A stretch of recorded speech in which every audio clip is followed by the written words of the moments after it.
সুভদ্রা রান্নাঘরে আমার সকল দর্শক বন্ধুকে জানাই স্বাগত। আমি শিউলি। আজকে দেখো আমি সজনে ফুল নিয়ে এসেছি। তো ভালো করে ধুয়ে পরিষ্কার করে আমি রেডি করে নিয়েছি। এবারে আমি সজনে ফুলের বড়া বানাবো। তো কীভাবে বানাচ্ছি দেখাচ্ছি তোমাদের। একদম রেডি, আমি ধুয়ে টুয়ে নিয়েছি।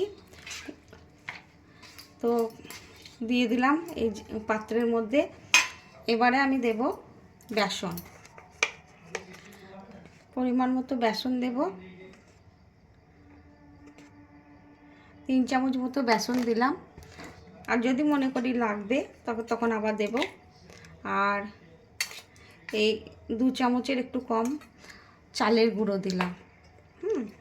আর দিচ্ছি তোমার পোস্ত, অনেকটা বেশ কিছুটা পোস্ত, কালো জিরে, একটু কাশ্মীরি রেড চিলি পাউডার আর হলুদ, এগুলো সব একসাথে দিয়ে দিলাম।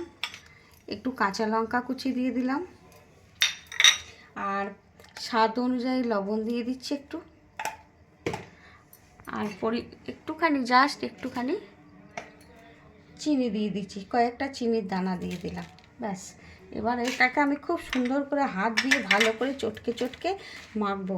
জল দেব না, কারণ ফুল দিয়ে যেহেতু ধোয়া হয়েছে ভালো করে, ফুল থেকেই জল বেরোবে। তো মেখে কিছুক্ষণ আমি মিনিট 15 রেখে দেবো। তো তারপরে আমি ভাজবো, তারপর তোমাদের আমি দেখাবো। আমি কড়া বসিয়ে দিয়েছি, কড়াতে তেল দিয়ে দিয়েছি। আর দেখো আমার এটা সজনে ফুলটা মাখাটা একদম সুন্দর হয়েছে, আর কিছুই দিতে হয়নি। এবারে আমি এগুলো গরম তেলে একে একে ছাড়বো। একটুখানি উপর থেকে গরম তেল দিয়ে দিলাম, তাহলে আরও মুচমুচে হবে। গরম তেলটা দিয়ে একটু মেখে নিচ্ছি।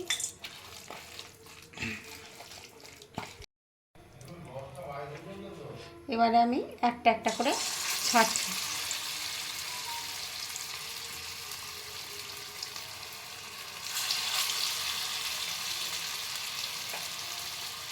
এই যে সজনে ফুল খুব উপকারী। আমরা ছোট থেকে শুনে এসেছি মা ঠাকুমাদের কাছ থেকে কি অ্যান্টি পক্স আর প্রচণ্ড উপকার আছে। এই সময় বসন্তকালে পাওয়া যায়, একবারই বছরে। তো খাওয়া দরকার শরীরের জন্য। যাই হোক, এবার আমি এক পিঠ হয়ে গেলে উল্টে দেব। এবার আমি এক একে উল্টে দিচ্ছি। এক পিঠ ভাজা হয়ে গেছে, কি সুন্দর উল্টেছে। পোস্ত দিয়েছি, পোস্তটা একটু বেশি দিয়েছি, সব দানা দানা দেখা যাচ্ছে দেখো।